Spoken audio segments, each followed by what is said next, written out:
Hello and welcome to the Socialist World podcast from the Committee for Workers International, putting forward a Marxist analysis and revolutionary socialist program to arm the struggle against capitalism.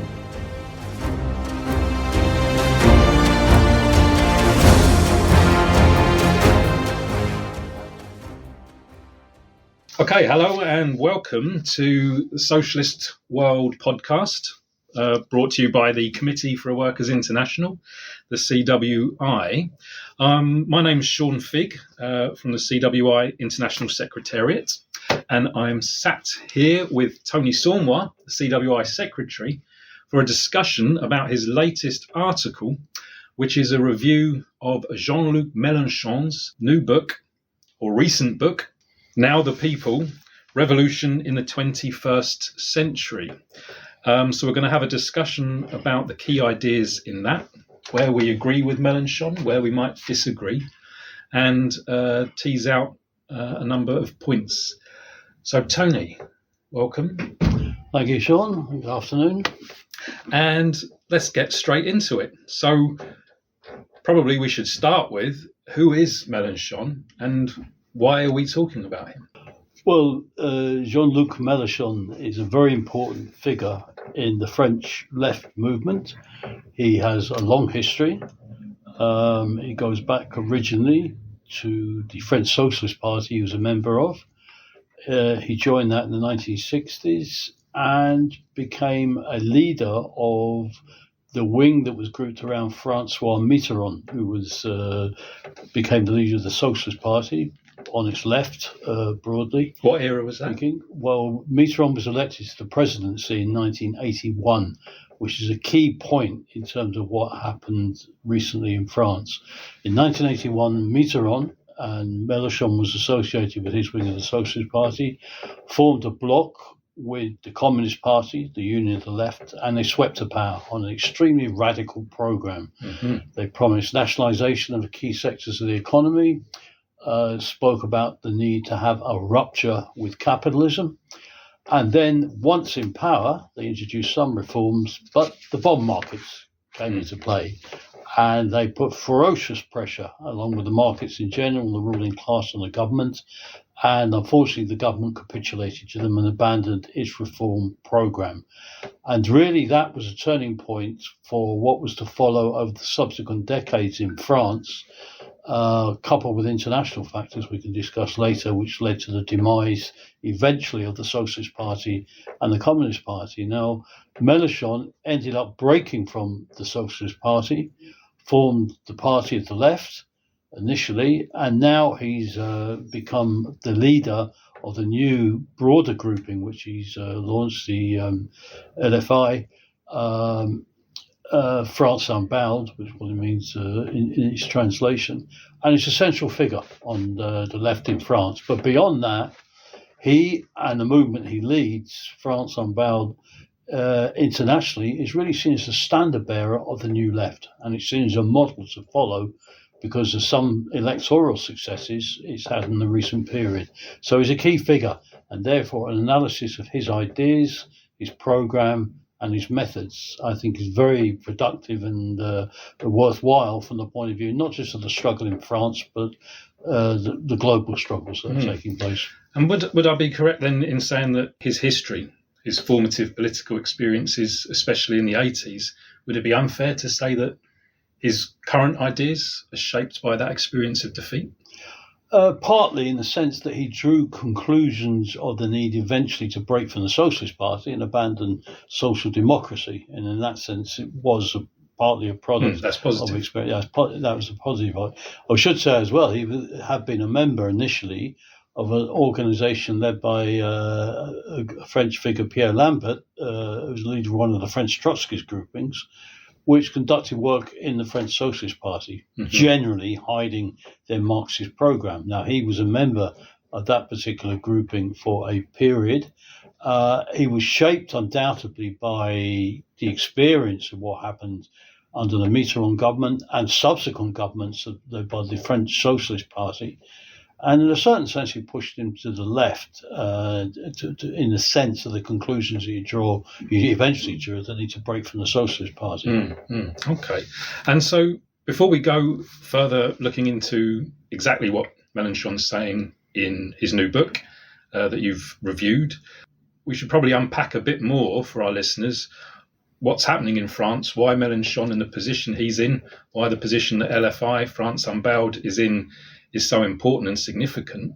So if you could just maybe unpack what's happening in France right now for us. Well, that's crucial because France at this particular point in time is in one of its most severe political and social crises for decades.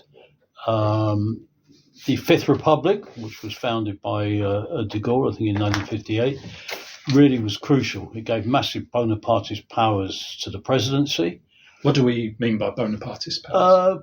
Powers concentrated in the hands of the president in this instance. It can be repression. It can also be a concentration of power with a weakened or very limited democratic check. The massive power was concentrated into the hands of the presidency at the expense of the National Assembly.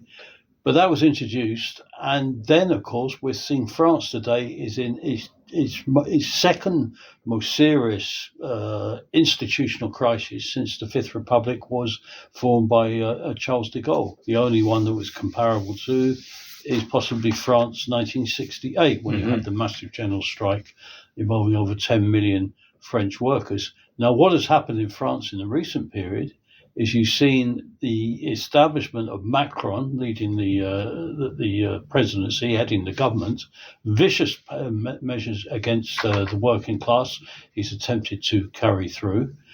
And this is against the background of a complete collapse of the old traditional parties, both of the left and indeed of the right. And that's a phenomenon we've seen in many countries. That's part of a global pattern. In France, it's gone a very long way. You should bear in mind that on the left, for decades, for the whole of the post-Second World War period, the French Communist Party and the Socialist Party were the primary players on the left as parties to the working class. The French Communist Party into the 1980s had 500,000 members. They were getting between 20 and 25% of the vote. They were partly supplanted by the French Socialist Party because of the Communist Party's adherence to a very rigid form of Stalinist method of organization and their program.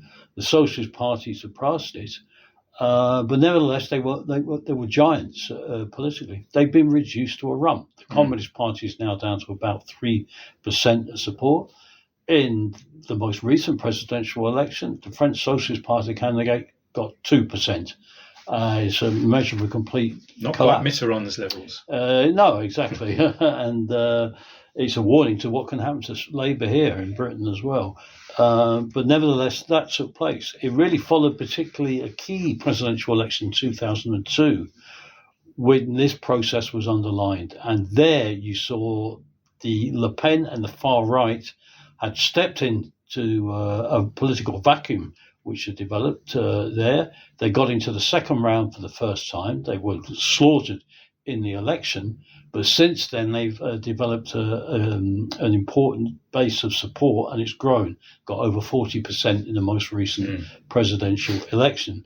And that has gone is part of the general background. Now, on the left, Mélenchon's alliance that he put together has been the primary opposition from the left to Macron's government, which is allegedly centrist, but nevertheless has been carrying through vicious attacks against the working class. He dissolved the National Assembly to try and get more stability. This was in 2024, right? 2024, and nevertheless it was a disaster.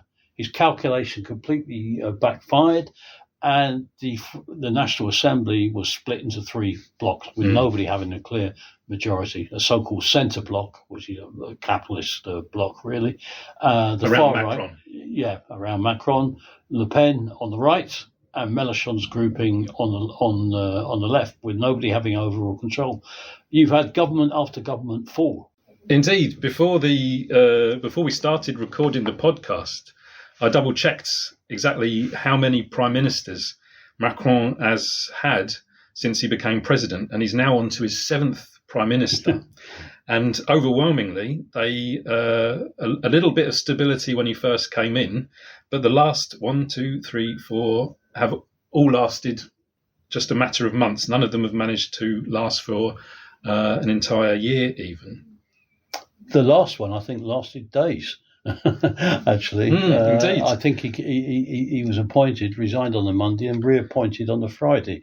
Oh, blimey, that might technically count as an 8th prime minister. Then I'm not sure. Maybe Wikipedia is not able to keep up with the shifts. Right. Okay. Well, Tony, let's move on then to look at Mélenchon's ideas. We've established he's got this crucial position. What LFI does, what he does as the leader of LFI, matters in the period ahead. Maybe first, let's look at where we might agree with Mélenchon and try and find some fraternal left-wing positives to say. Well, I mean, firstly, I say it's definitely worthwhile reading his book. His book raises all sorts of fundamental questions that the left and the Marxist and the revolutionary left and we in the CWI have to confront in this new era. He correctly concludes that we're in an entirely new era of capitalist crisis. He sees an entirely negative, pessimistic future as far as what capitalism is going to offer in the course of the next period. His critique of what capitalist society means globally and also in France is absolutely devastating. He gives dramatic warnings about the apocalyptic developments that are taking place with the climatic crisis which is unfolding. And there's much in his book which is extremely interesting points to develop and to discuss further. Just on the picture he paints of capitalism, where we'd agree with him. I mean, in the review that you've done, you pick out some of the figures that and facts that Mélenchon gives. And this point is quite staggering here, that during the COVID pandemic, a new billionaire was created every 36 hours, while simultaneously millions more plunged into poverty. The 26 billionaires have as much wealth as 4 billion people on the planet. Nearly half of the world's population. The number of deaths from noise pollution, even just-in-time production, exhaustion that causes, paints a real bleak picture of modern capitalism. And of course, we'd agree with those features. Oh, we would. He's absolutely devastating in his critique of capitalist society. I mean, you gave some of the figures there in terms of the concentration of wealth. He makes the point, based on other researchers' figures, there's 9 million people are killed in the world on the basis of the effects of air pollution. 12,000, by the way, die prematurely in Europe because of the effects of air pollution. He draws out an absolutely devastating picture of the horrible and terrible waste which is present in modern capitalist society. He gives a devastating figure, for example, in relation to clothing. The amount of clothing globally in the last 20 years, the number of clothes purchased has gone up 60%.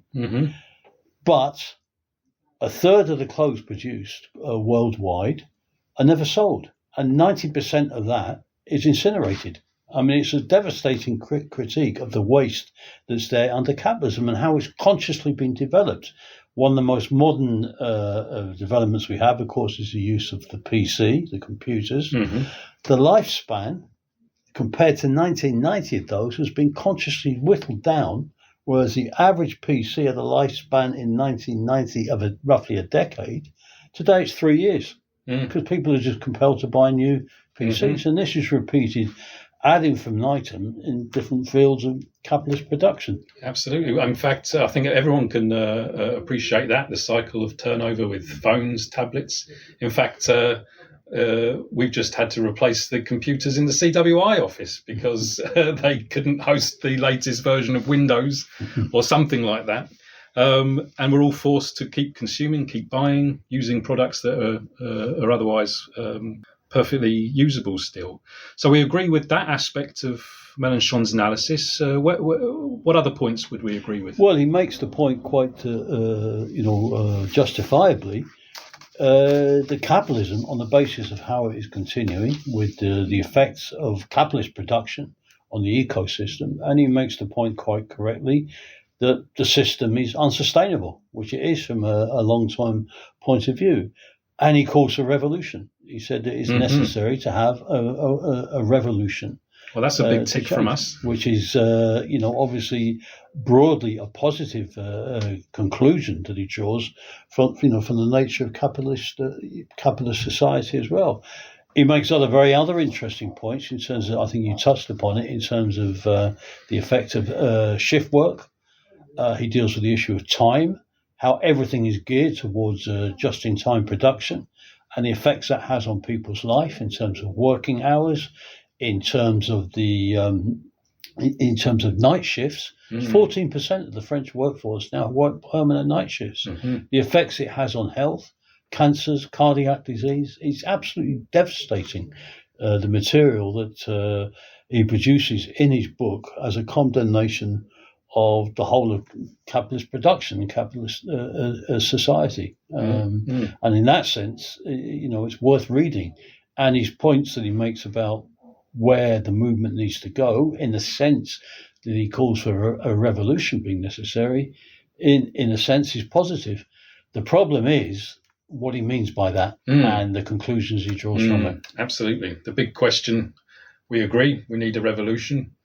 How are we going to build the forces, the organisation to carry through a revolution? And I suspect this is where we'll start disagreeing with Mélenchon, and you'll explain why.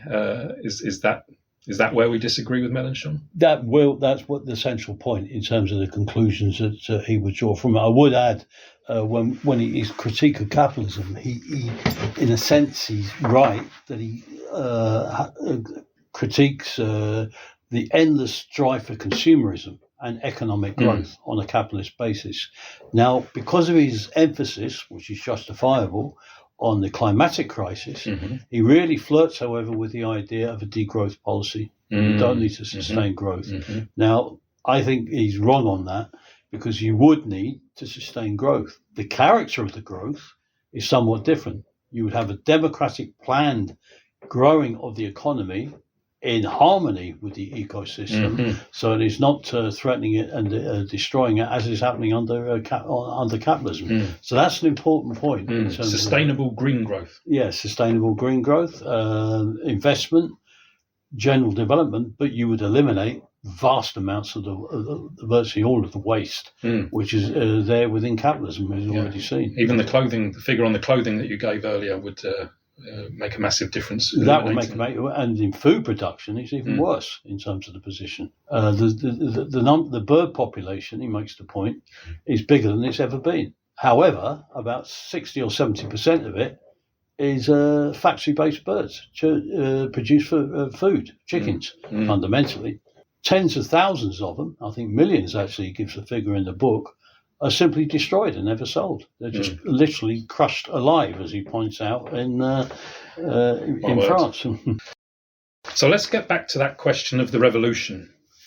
Who does Mélenchon think will lead this revolution? Well, this is the critical question, because what he concludes on is a new era of capitalist society. But he also draws another conclusion from that, and it's hinted at in the book. In the title of the book, it's the era of the people, in his view.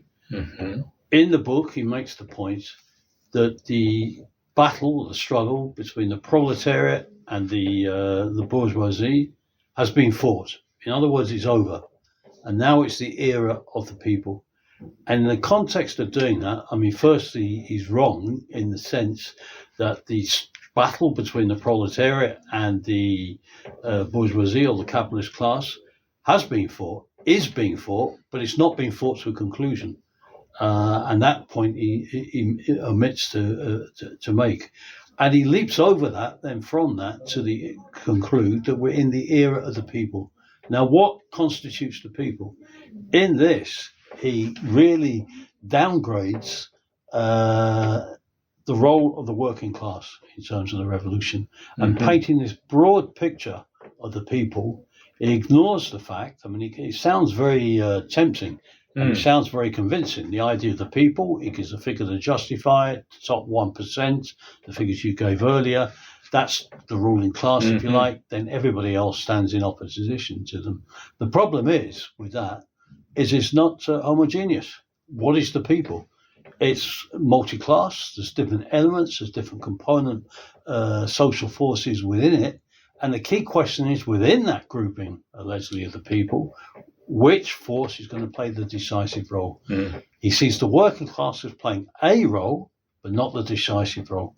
And that is where we would have a fundamental difference with Mélenchon's analysis. And from that, he draws all sorts of erroneous conclusions in relation to the character and the type of organisation that is necessary. And if we unpack this question of the people a bit more, I mean, I suppose one of our criticisms would be that different elements of the people that you just explained will pull in different directions, will have different views about the way forward for society. What a young factory worker or retail worker would accept would be very different to a small farmer or a small shop owner, maybe even employing that same small shop worker.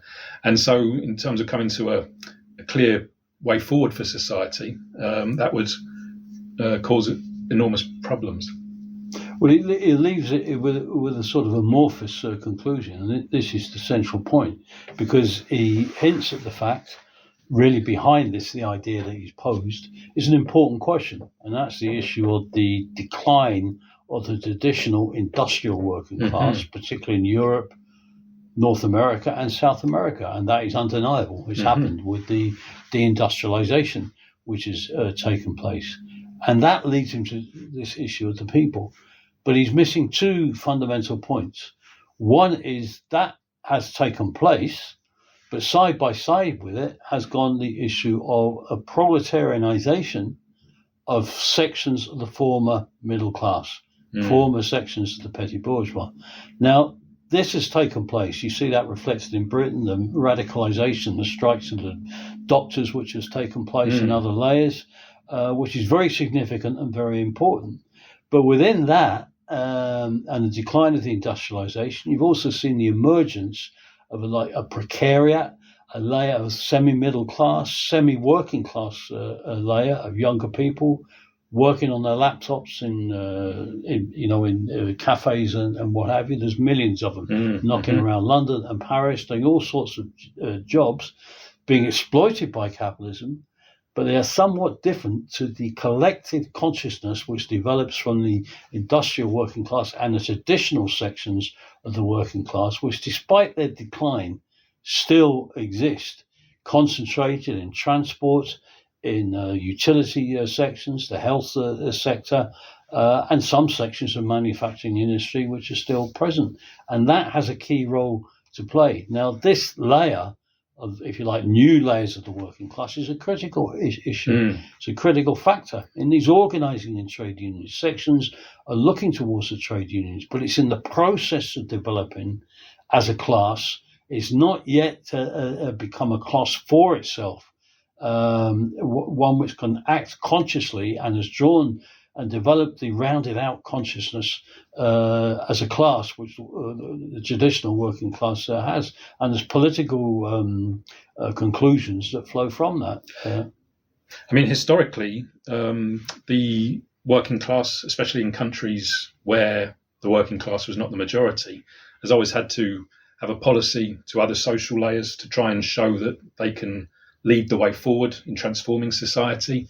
Obviously, the classic way that that's appeared has been in countries with a large peasantry. Now, we're not talking about that in France or Europe or most countries in the world, but there's an element of that in what you're saying, that the working class must set an example, must show a way to these layers of semi-proletarianized, semi-petty bourgeois, new layers of the working class that you've mentioned. No, that's true. And you see, he gives very important figures on that. You see, from the point of view of the urbanization And he has a big issue of the role of cities, and cities play a crucial role. Mm. But he makes the point, which is very important globally in terms of analysing the world situation, that in 1950, 20% of the world population lived in cities. That's 80% didn't. That figure is now completely reversed. And for the first time now, the immense majority of the world's population live in cities. Now, a section of them are more classic working class. Mm. In the neo-colonial world, you have a massive layer of urban poor, which are coming in, living in the cities, street vendors, street hawkers, etc. Other layers very oppressed, but living nevertheless in the urban areas. Here, you could say in Europe, it's a somewhat different phenomenon, where this section of the former petty bourgeois layers have been moved more into the general orbit of the working class and the process of developing that, but it's still not fully something Marx anticipated, by the way, isn't it? Marx anticipated this. It's posed. It's a proletarianization of of the middle class and the petty bourgeois. Now that's decisive in terms of the shift, but it does not detract from the central and important role of the working class in driving forward the idea of the socialist revolution. And there's a second point which he misses. While we see a deindustrialization taking place in Europe, North America, and Latin America in the main, which is vital there, what he doesn't mention is the explosion of the classic industrial working class in Asia. In China, India, Indonesia, and other countries.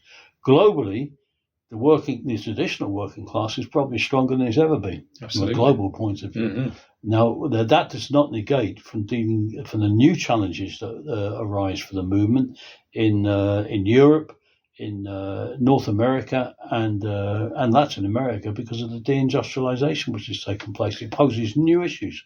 But it has had this sort of intermediate period we've been through, an issue of it's had a reflection politically in terms of what these layers have brought out politically, particularly reflected in the new left formations, which have. Okay, well let's unpack that a bit more, because it sounds like we're defending the role of the working class despite changes in its composition, but Mélenchon seems to have been swept along by the changes. So how is that reflected in his organisational conclusions? Well, he's sort of identified the changes which have taken place, but then drawn somewhat erroneous conclusions from it in terms of the tasks that are posed. I would also say, when he's posed the issue of revolution being necessary, he divides it very clearly, and he deals with the mass movements that have taken place in Chile, in Sri Lanka, Sudan, and other countries as well. He divides it into three different parts: intuit part, destituent part, and constituent part. In terms of different layers, we can maybe discuss that a little bit later. But it's sounds extremely quite academic. It's extremely rigid. Now, all revolutions have their different phases, but you can't just separate one phase distinctly from the other. And by the way, the constituent part, the ultimate part, which is drawn from the uprisings that have taken place, which are marvellous and show the potential, he says that the constituent part leads them to draw and raise the demand for a constituent assembly. And that's the end of the process as far as he's concerned. Now, if you take Chile and some other countries, the issue of constituent assembly was crucial and did come up as a mass demand. It wasn't the case everywhere, but where it did come up, it was a search and a demand for a democratic change, restructuring of society from the masses in a very confused manner. But the struggle for constituent assembly in those situations is not the end of the process, it's the beginning of the process. If you're a socialist, if you're fighting for socialist If you're change. fighting for the socialist revolution. Because, of course, historically, the constituent assembly was part of the bourgeois revolution. Of course, yeah. Historically. And I think this Mélenchon's schema of destituent, instituent, and constituent, I don't know, maybe that's a bad translation, but you can broadly guess what is meant. But the main thing that strikes me there as well is the lack of a class content to those ideas. And that clearly links to what you've explained about the Mélenchon's preoccupation with the idea of the people over a specific class. Like, for example, we would in those phases talk more about the crisis of the capitalist class and the struggle of the working class, the creation of working class institutions of struggle and of power. Whereas Mélenchon, by using these terms, seems to submerge all of that. And as you say, that leads him to his conclusion, in many ways, the Constituent Assembly being our starting point. And that's an important point you raised there, Sean, in relation to the question of the Constituent Assembly being part of the bourgeois revolution or the bourgeois democratic revolution. Now, we support the struggle, for example, in Chile, for a Constituent Assembly. But a Constituent Assembly for what? We demanded a revolutionary Constituent Assembly that would be constituted by the working class, by others oppressed by capitalism, to work out a program to carry through the socialist transformation of society. Now, Mélenchon takes the Constituent Assembly, and it's very interesting he does that, and then leaves it. And it's part of the bourgeois democratic revolution, you should say, but he reverts back. This issue of the people, he calls for it's the era of the people and the era of the citizens' revolution. Mm-hmm. He's taking us back to the French Revolution of 1789, which of course was crucial, extremely progressive historically in its time, but it was a bourgeois revolution. Mm. And reflecting that, his hero, who he quotes in the book, is Robespierre. He negates to mention those on the further to the left. Mm-hmm. Like Babeuf, the Conspiracy of Equals, which came a little bit later, but nevertheless, which was an embryonic form of primitive socialist ideas that were being in contrast to Robespierre, who was more of a radical bourgeois. Robespierre was on the very radical wing, leader of the Jacobins in the Jacobin Club, etc., which was the most radical wing. In a certain sense, the petty bourgeois wing mm-hmm. of the revolutionary movement in its era was extremely radical, and if you want, left from that point of view. But he's not drawing on the socialist conclusions, and equally, not only from the French Revolution, he makes no reference whatsoever to the marvelous event of 1871 at the Paris Commune, mm-hmm. when the masses did take power, and you had people's government, or a workers, embryonic workers' government. It wasn't a classic working class, which hadn't fully developed there, but which was crucial. He makes no reference to that. He just is imprisoned just within the framework of the bourgeois democratic That's revolution. very telling, isn't it? It also hints at a bit of naivety as well. In these cross-class constituent assembly, he's expecting sections of the bourgeois or petty bourgeois to accept a decision that would take them out of power? Well, yeah, presumably, yeah. We see he sees the demand for the Constituent Assembly as being thrown up, but he talks about the assemblies that took place in these mass movements, and he romanticizes them. The mass movements in the neo-colonial world in this period. We're seeing. With one or two exceptions, Sudan did have more organised committees, but they were never linked together on a national scale. What you had in most of the other movements were broad assemblies in neighbourhoods, which were significant, coming together of people debating what should be done, but they were not structured. They were amorphous. They fizzled out. He sees them as an alternative power structure, and yet they're not. It's an amorphous cloud of people gathering on street corners to discuss this or that point, but it's not sufficient as an alternative power structure which can challenge the capitalist state apparatus and provide an alternative. Armed to the teeth, as we've seen in the repression of the protests in France itself. Yes. And that amorphousness is reflected in Mélenchon's ideas about how to organise LFI. What's our critique of that? Well, that's the point, because he makes explicitly clear, not so much in this book, but in his other material, he's against the party. We're in the era of the people. Really, what he argues fundamentally is that if you accept it's the working class is the central force of the revolution, that means that it's a party. We're in the era of the people, ergo the form of organisation is more of a movement. It's a movement. In fact, he describes his own organisation as a gaseous movement. It's like a cloud. Oh my word. Coming together. Of individuals, of people, but not as a structured party through which the energies of the working class and the masses could be channeled through democratic debate, discussion, a struggle over ideas and program to act as a real instrument of struggle. And the effect of this is this is what you're seeing repeated here in Britain with the Your Party form of organisation, is that in effect it concentrates power into the hands of a few people at the top. Mm-hmm.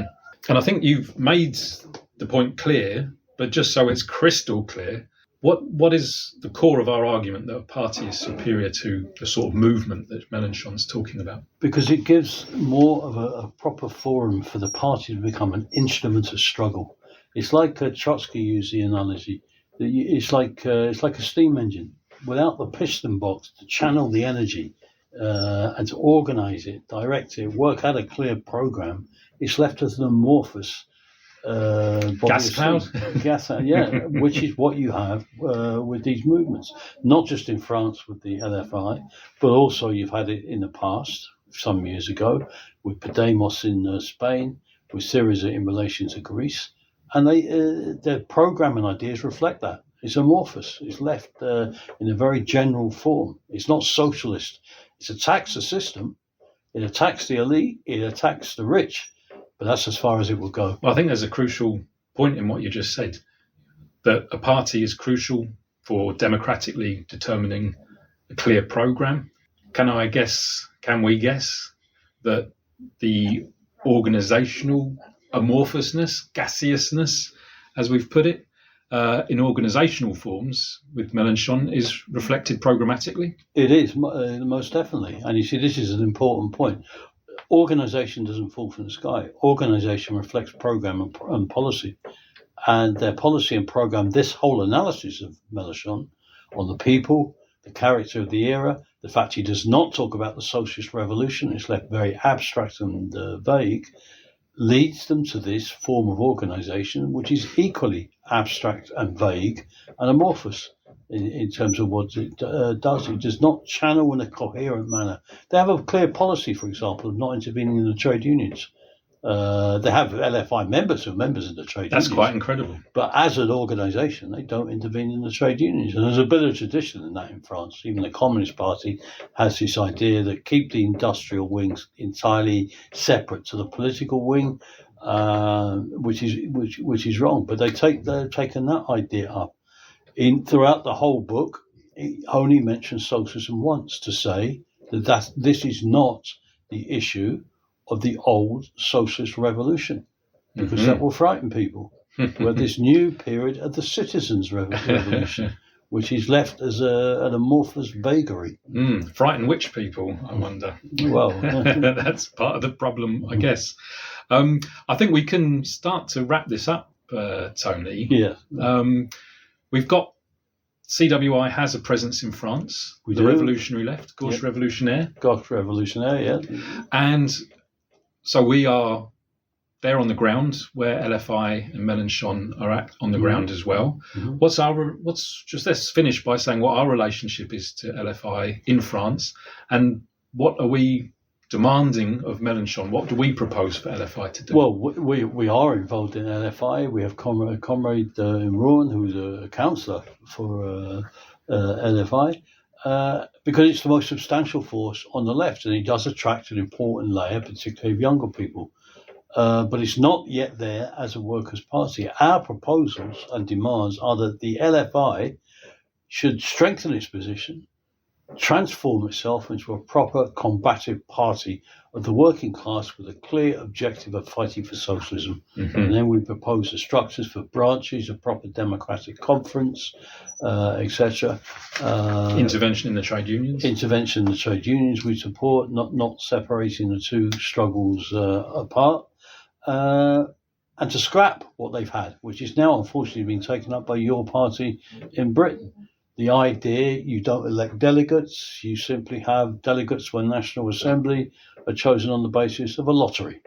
which is not on the basis of a properly worked out democratic discussion of delegates being elected, subject to recall, but elected, reflect based on their programme and the ideas that they defend. Sounds more like the laws of probability than the laws of revolution. Well, exactly.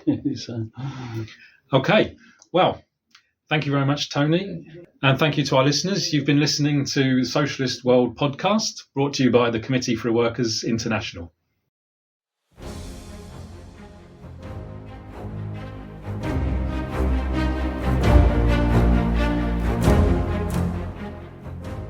The Committee for Workers International is organized on every continent. If you would like to join us and get active, building the CWI in your part of the world, please visit our website at socialistworld.net. Here you can also subscribe to our weekly email newsletter and support our work by making a donation. If you have any question or comment about the podcast, please let us know and we may try and respond in future episodes.